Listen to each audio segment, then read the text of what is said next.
Have you ever stopped to think about why there are people who earn 10 times more than you and still live paycheck to paycheck?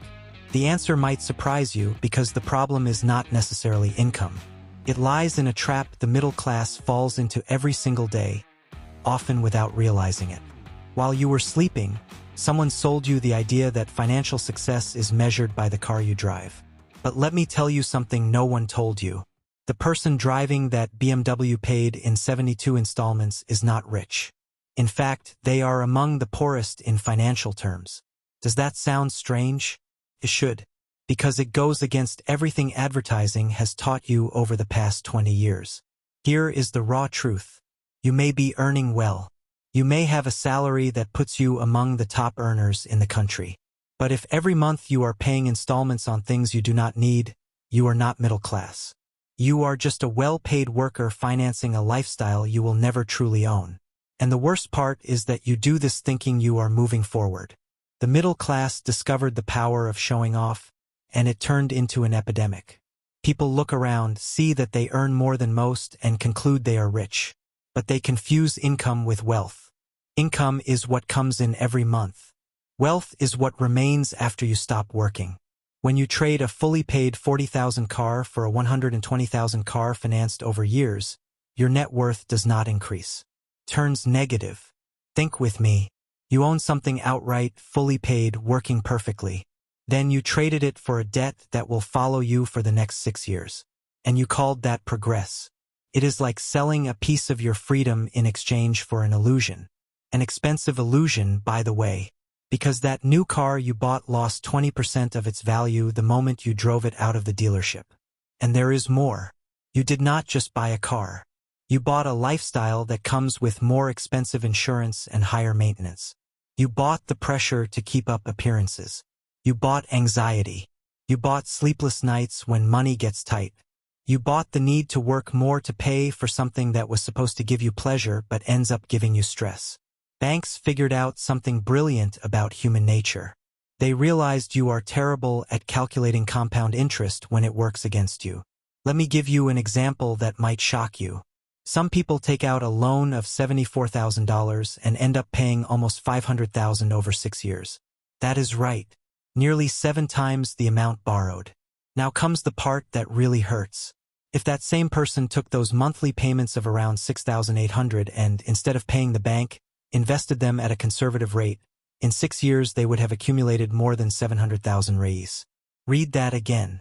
Instead of owing $500,000, they would have $750,000 invested. The difference between these two choices is over 1 million reais. It is the difference between financial freedom and financial bondage. But here is the trick no one tells you. You do not need to earn more to be rich.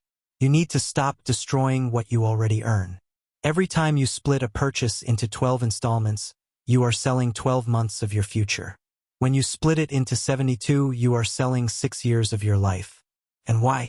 To anticipate by 11 months something you could simply save for and buy. You trade 6 years of work for 11 months of anticipation.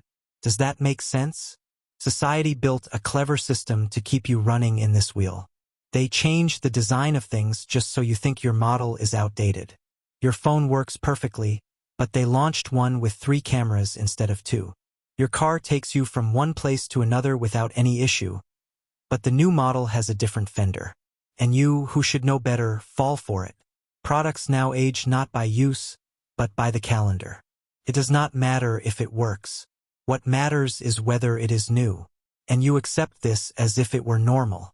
As if it were natural to replace things that work with slightly different versions. But it is not normal. It is a recent invention designed to keep you buying, keep you in debt, and keep you working. Meanwhile, you accumulate debt, not assets. You trade hours of your life for things that change absolutely nothing that truly matters. Let me ask you something honestly. Do you really think that interesting person you met at the bar will find you more interesting because your phone has 3 cameras instead of 2? Or will they care about who you are, what you say, and the experiences you have lived? Now comes the million-dollar question. How do you get out of this? First, you need to understand that personal satisfaction cannot come only from what you consume. If you are only happy when unboxing something new, you do not have a financial problem. You have an existential one, and no number of installments will fix that. Second, you need to stop exposing yourself to triggers. If you live surrounded by people who show off, you will want to show off too. If you spend all day on Instagram watching people pretend they have perfect lives, you will want to pretend as well. And then the cycle begins. You buy to show, you show to impress, and you impress no one because everyone is too busy trying to impress you. The truth is simpler than it seems. Buy a car that works. Use it until it stops working. Buy a phone that meets your needs. Use it until it no longer does. Stop replacing things that work just because someone told you that you should. That someone is a company that wants your money. It is not your friend. It does not care about you. It just wants you to keep buying. Let me show you the other side of the coin. The same compound interest that destroys those in debt builds empires for those who invest. It is the same math, just working in your favor. When you invest $3,000 a month over the long term, you are not just saving money. You are buying time. You are buying the possibility of one day waking up and choosing whether you want to work or not. Imagine waking up and not needing to go to work because the money you invested earns more than your expenses. This is not about winning the lottery. It is about making different choices over 10, 15, or 20 years. About understanding that every installment you do not pay is an investment you can make. That every object you do not buy is a piece of freedom you save for later. Truly wealthy people are not the ones who earn the most. They are the ones who spend well. They understand that every financial decision is a choice between pleasure now and freedom later. And they choose freedom, always, because freedom brings more satisfaction than any car, any clothes, or any phone you could buy. Do you know the difference between someone who builds wealth and someone who only builds debt? The difference lies in the direction of effort. One works to pay for things. The other works to buy time. One wakes up every day knowing they need to work for the next 30 years. The other wakes up knowing that, if they want, they could stop tomorrow. And no, you do not need to earn $500,000 a month to get there. You need to stop wasting what you already earn. You need to look at that 2,000 Reis installment and ask whether you really need it or whether you would rather have 2,000 more invested every month. Because in 10 years, those 2,000 a month turn into almost $500,000. In 20 years, nearly 2 million. In 30 years, you will not even believe the number.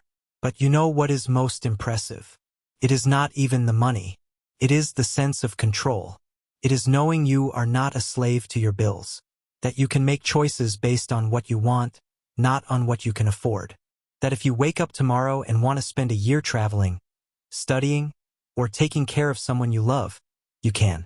Because you did not sell that time in 72 installments. I know this all seems obvious now that you have read it. But the truth is that most people will close this page and keep doing exactly what they have always done. They will keep paying in installments, showing off, and complaining that there is never any money left.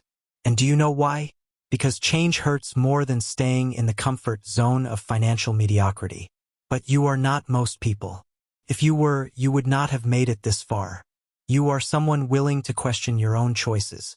Willing to look in the mirror and admit that maybe, just maybe, you have been doing everything wrong until now. And that is powerful. Because awareness is the first step toward change. So answer me this. What are you going to do differently from now on? Will you keep trading your life for objects that do not matter? Or will you start building something that truly has value? Think about it. Think carefully. Because 10 years from now, you will look back and either feel grateful or full of regret. And only you can decide which one it will be.